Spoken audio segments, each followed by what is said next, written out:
பார்க்கறதுக்கு பஞ்சாமிர்தம் மாதிரி தெரியுது. இவன் தாங்க கவுனி அரிசி பாயசம்.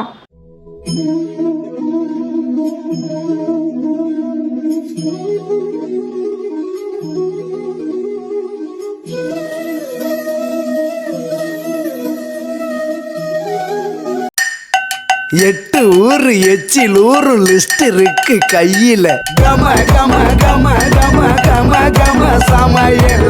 நான் சமைக்க ஆரம்பிச்சேன்னா எல்லார் வாயிலும் எச்சு தான் ஊறும். ஹாய், இன்னைக்கு என்ன செய்ய போகிறோம் தெரியுமா?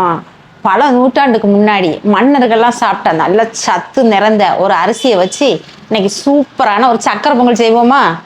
அதாங்க, வாங்க காட்டுறேன். இந்த அரிசி தாங்க, இப்போ தெரியுதா? கருப்பு கவுனி அரிசி. அவ்வளோ சத்துங்க இது உடம்புல. ஹீமோகுளோபி இல்லாதவங்கெல்லாம் இந்த அரிசியை சாப்பிட்டாங்கன்னு வச்சிங்களேன், சூப்பராக ரத்தம் ஊறும். இதை வச்சு நம்ம இப்போ சூப்பராக நல்லா டேஸ்டியாக ஒரு சக்கரை பொங்கல் செய்வோமா? இப்போ நான் அந்த 1 டம்ளர் அரிசியை நல்லா கழுவிட்டு 4-5 வாட்டி வாஷ் பண்ணிவிட்டு ஒரு டம்ளருக்கு 4 டம்ளர் தண்ணி ஊற்றி ஒரு 12 மணி நேரம் ஊற வச்சுருங்க. இப்போ இந்த தண்ணி கலரே பாருங்கள், இங்கே பாருங்கள், அப்படியே நல்ல இந்த பீட்ரூட் கலரில் இருக்குது பார்த்தீங்களா? இதுதாங்க. இந்த தண்ணியை நம்ம வேஸ்ட் பண்ணக்கூடாது. இப்படியே நான் குக்கரில் வந்து வேக வைக்க போகிறேன். இப்போ குக்கர் எடுத்துக்கிறேன். நான் அந்த குக்கரில் அப்படியே போடுறேன். ஏன்னா இது வேகிறதுக்கு கொஞ்சம் டைம் ஆகும், அதனால் நம்ம குக்கரில் சேர்க்குறோம். ஸ்டவ் பற்ற வச்சுக்கலாம். லைட்டாக ஒரு சொட்டு நெய் அதில் ஊற்றிக்கிறேன். டேஸ்ட்டுக்கு ஒரு சிட்டி அளவுக்கு உப்பு போட்டுக்கிறேன். இப்போ குக்கரை மூடி வச்சிடலாம். ஆவி வந்த உடனே விசில் போட்டு ஒரு 15 விசில் போட்டு எடுக்கணுங்க. அப்போ தாங்க இந்த ரைஸ் நல்லா குழைவாக இருக்கும்.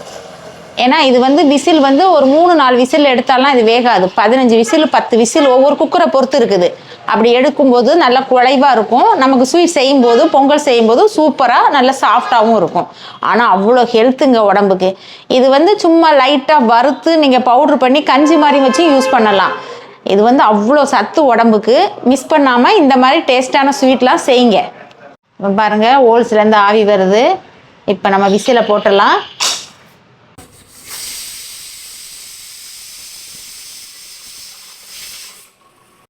இப்போ விசில் அடங்கிடுச்சு. ஓப்பன் பண்ணுறேன். பாருங்கள், நல்லா வெந்து ஒரு சொட்டு தண்ணி கூட காணோம் பாருங்கள். பாருங்க, ஒரு சொட்டு தண்ணி கூட இல்லை. கரெக்டாக நம்ம வச்ச தண்ணி ஃபுல்லாக வற்றி நல்லா வெந்து போய் இருக்கு. இதை இப்போ நம்ம வந்து ஒரு கரண்டி வச்சு நல்லா மேட்ச் பண்ணிக்கலாம். சரியா? கொஞ்சம் கொஞ்சம் வேகாததெல்லாம் கொஞ்சம் நல்லா வெந்துடும். நல்லா குழைவாயிடுச்சு பாருங்கள். நல்ல இதை கடைஞ்சி வச்சுக்கலாம். ஏன்னா நம்ம இதில் வெல்லம் போடுவோம். வெல்லம் போடும்போது ஆல்ரெடி தேறிடும். அப்போ வந்து உங்களுக்கு அப்படியே ஏதோ அரிசி முழுசாக இருக்கிற மாதிரி தெரியும். அந்த பொங்கலோட அந்த குழைவுனஸ் கிடைக்காது. அதுக்காக தான் பாருங்க. இது இப்படியே இருக்கட்டு. இப்போ நான் இந்த பாட்டிலில் வந்து வெல்லம் இருக்குல்ல, பெரிய மண்டை வெல்லம் சொல்லுவாங்கள்ல, அதை வந்து நல்லா தூள் பண்ணி சிரப்பு மாதிரி ரெடி பண்ணி வச்சுருக்கிறேன். இல்லை நீங்கள் வந்து அதை தூளாக இருந்ததுன்னா நீங்கள் ஒரு கடாயில் போட்டுட்டு அதை நல்லா வந்து மண் இல்லாமல் வடிகட்டிட்டு நீங்கள் இதோட சேர்த்துங்க. நான் எப்போவுமே இதே மாதிரி பாட்டிலில் ரெடி பண்ணி ஈஸியாக இருக்கட்டும்னு ரெடி பண்ணி ஃப்ரிட்ஜில் வச்சுருவேன். அதை இதில் இனிப்புக்காக சேர்த்துக்கிறேன். பாருங்கள், தேன் மாதிரி இருக்குது பாருங்கள். நான் நல்லா வடிகட்டி வச்சுருக்கிறேன். இது கரெக்டாக வந்து எனக்கு வந்து நான் ஒரு டம்ளருக்கு வந்து ஒரு 150 கிராம் வெல்லம் போட்டிருக்கிறேன். இல்லை நீங்கள் நாட்டு சக்கரை சேர்க்காந்தாலும் சேர்த்துக்கலாம். இப்போ அப்படியே மறுபடியும் ஸ்டவ்வை பற்ற வச்சு அடுப்பில் வச்சிடலாங்க. வச்சு நல்லா கிளறலாம். இந்த பாருங்கள், அந்த வெள்ளை கரைசல்லாம் சேர்ந்தனது கலரே பாருங்கள். நல்லா அப்படியே இந்த பீட்ரூட்லாம் வேக வச்சா எப்படி இருக்கும் அந்த கலரில் இருக்குது பாருங்கள். அப்போ இது நம்ம உடம்புக்குள்ளே போகும்போது எந்த அளவுக்கு நமக்கு ரத்தம் ஊறும் பாருங்கள். இந்த மாதிரி அரிசியெல்லாம் நம்ம மிஸ் பண்ணலாமா?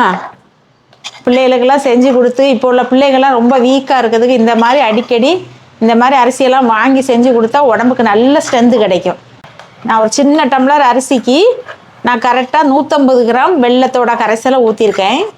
வாசனைக்காக கொஞ்சமாக ஏலக்காய் தூள் போட்டுக்கிறேன்.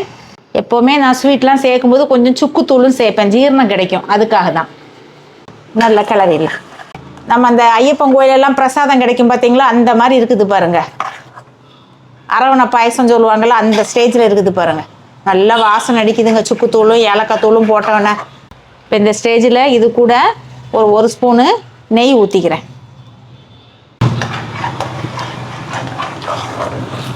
இது கூட நான் இப்போ கொஞ்சோண்டு தேங்காய் துருவலும் சேர்த்துக்கிறேன்.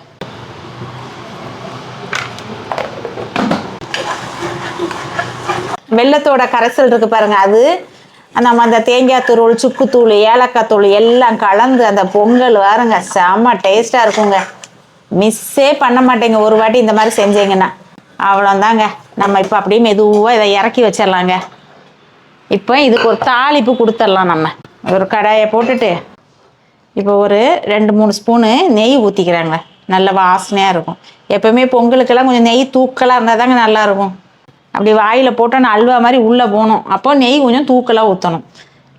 இப்போ இதுக்கு கூட நான் வந்து முந்திரி போடலை, ஏன்னா முந்திரி காலி ஆகிடுச்சு. இப்போ நான் உங்களுக்கு செஞ்சுட்டு இருக்கும்போதே கடைக்கு ஓடணும். அதனால் வீட்டில் இருக்குதுகளை வச்சு நான் மேனேஜ் பண்ணிக்கலாம்னு சொல்லிட்டு ஒரு 4-5 பிஸ்தாவை இந்த மாதிரி நல்லா தூளாக சீவி வச்சுருக்கிறேன் பாருங்கள். இது வந்து பாதாமும். இதை தான் நான் இப்போ இதில் போட போகிறேன்.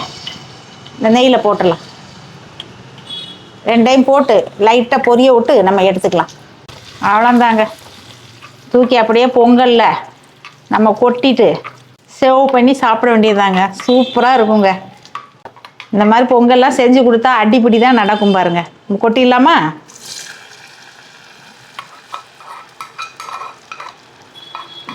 எல்லாமே நல்ல ஸ்ட்ரென்த்தான ஐட்டங்கள் தான் போட்டிருக்கேன் பாருங்க. பாதாமும் பிஸ்தாவும், இதில் வேற இந்த கவுனி அரிசியும் அவ்வளோ ஸ்ட்ரென்த்து. இதில் கொஞ்சமாக சாப்பிட்டாலே போதும். உங்களுக்கு ஆல்ரெடி இந்த மாதிரி இனிப்பு சாப்பிட பிடிக்கலைன்னா நீங்கள் அந்த அரிசியை நல்லா வறுத்து 2 மிளகு ஜீரகம் போட்டு பவுட்ரு பண்ணி வச்சிங்க. அதில் 1 ஸ்பூனு போட்டு கொஞ்சம் தண்ணி ஊற்றி கஞ்சி மாதிரி குடித்தாலே போதுங்க. வேறு எதுவுமே சாப்பிட வேண்டாம். அன்னத்தை பொழுது நல்லா ஸ்ட்ரென்த்தாக இருக்கும் பாருங்கள். சூப்பராக நம்ம செஞ்சாச்சு. பார்த்தீங்களா, அல்வா மாதிரி இருக்குது பொங்கல். பொங்கல் எடுத்து அப்படி போட்டு, இது வந்து அதிகமாக இனிப்பும் இல்லை, கரெக்டாக திட்டமாக இருக்கும்.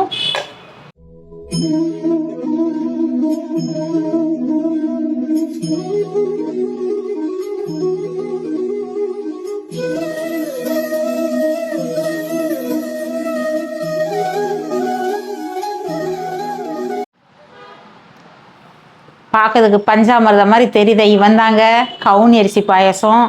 சூப்பராக இருக்குங்க. உங்கள் வீட்லேயும் இந்த மாதிரி பஞ்சாமிர்தம்லாம் பண்ணி கொடுங்க. கேட்டால் அவங்களும் பஞ்சாமிர்தம் சொன்னால் பஞ்சாமிர்தம்னு நினச்சிக்கிட்டே இருக்கட்டுங்க. சூப்பர் ஹெல்த்தாக இருக்கும். நான் சொன்ன மாதிரியே இதே ரெசிபியை ஃபாலோ பண்ணி செஞ்சு பார்த்துட்டு எனக்கு கமெண்டில் சொல்லுங்கள். புதுசாக வீடியோ பார்க்குறவங்க யாராக இருந்தாலும் சப்ஸ்கிரைப் பண்ணுங்கள், லைக் பண்ணுங்கள், ஷேர் பண்ணுங்கள்.